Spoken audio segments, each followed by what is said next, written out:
Hey guys, Irene here. Since I've been shooting a lot of film, I've been getting a lot of questions about film photography. Everything from how much does it cost to shoot film, how do you scan and develop your negatives, how do you get the picture transferred to your computer, and why would you even waste time shooting film when you can put a grain and a visco filter on top of it to make it look like film? Well, today I thought I'm gonna answer some of your questions and do a comparison between shooting film and digital photography. As it turns out, the process is quite different for me, and I thought that this will be perfect for those of you who are maybe thinking of doing some film photography. So yeah, let's get on to the video.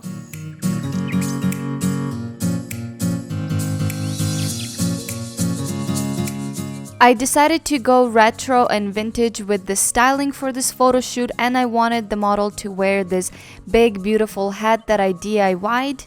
The only difference in styling when shooting film versus digital is that whenever I do shoot black and white film, it is a lot easier to combine the outfits as I do not have to worry about the color scheme. For the film, I'll start with loading up my roll and I get 15 shots on it, while in digital, I just have to go ahead and insert the card and I can shoot thousands of images.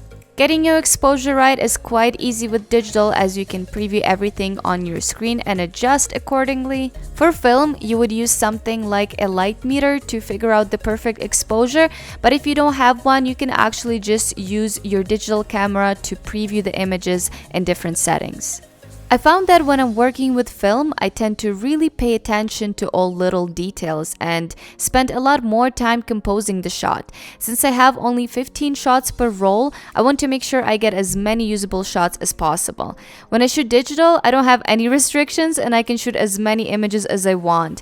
I tend to ask my model to move more and get more of a candid, natural looking pose, but sometimes I will miss an important detail that might ruin the shot, like the slanted horizon in this image, where in the film shot I made sure all the lines are aligned perfectly.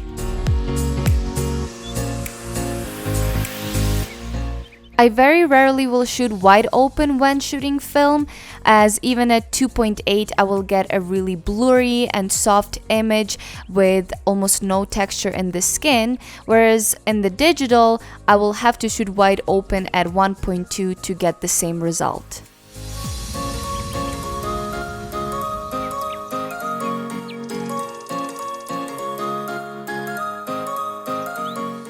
When I come home, all I have to do for the digital is just transfer the images from the memory card to my computer, which takes about a few minutes. With film, I have to go through the whole developing and scanning process first, and it starts with the changing bag as I don't have a dark room. The changing bag is completely sealed from all of the light, so you can safely transfer your roll into a canister to later develop it. Now I'm gonna go ahead and develop the film, which just consists of me pouring in and out of the canister a lot of chemicals. It's usually around 12 minutes of developer, 1 minute of stop, and 5 minutes of fixer. So around 20 minutes altogether to develop one roll of film. Later, I will hang up the roll to dry overnight, or sometimes I will use a hair dryer to speed up the process. Now that the negatives are dry, I can scan them onto my computer. I have the Epson V600 flatbed scanner. I use it with the glass holder that I got from betterscanning.com. And I use just the utility program that comes with the scanner.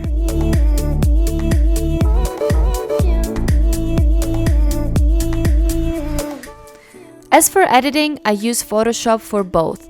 The difference is that I will spend some time removing the dust for the film picture, but altogether I will spend more time editing the digital image, especially when it comes to the skin retouch. I find that the digital really captures a lot of detail and the texture there, whereas the film is very forgiving for the skin.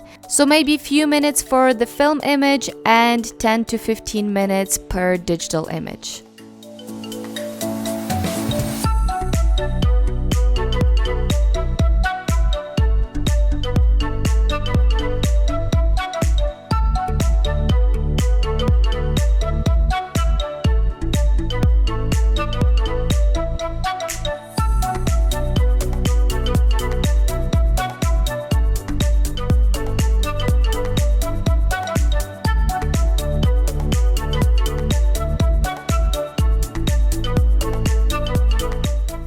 Let's compare the costs now. I'm using a Canon 5D Mark III and a Canon 85mm 1.2 lens, which together comes up to around $5,000 Canadian, and I'm not counting any accessories that you might need as well. The pricing of used film cameras can really vary by seller. I got my Mamiya 645 Pro with a grip and a viewfinder for around $500 Canadian, and the Mamiya 80mm 1.9 lens for around $500 Canadian dollars as well. So you can definitely buy a really nice setup for under $1,000.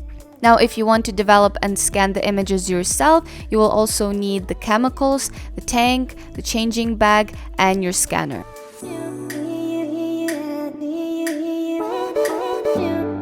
So to summarize, I love both film and digital. Both of them have their pros and cons. While I love the feel, the process, and the look of film, I definitely cannot deny the convenience, the ease, and the reliability of shooting digital. I will definitely continue shooting both of them, and I hope that this video was helpful for you guys. Give this video a like, subscribe to my channel, hit that bell notification, and I'll see you guys in my next video. Bye!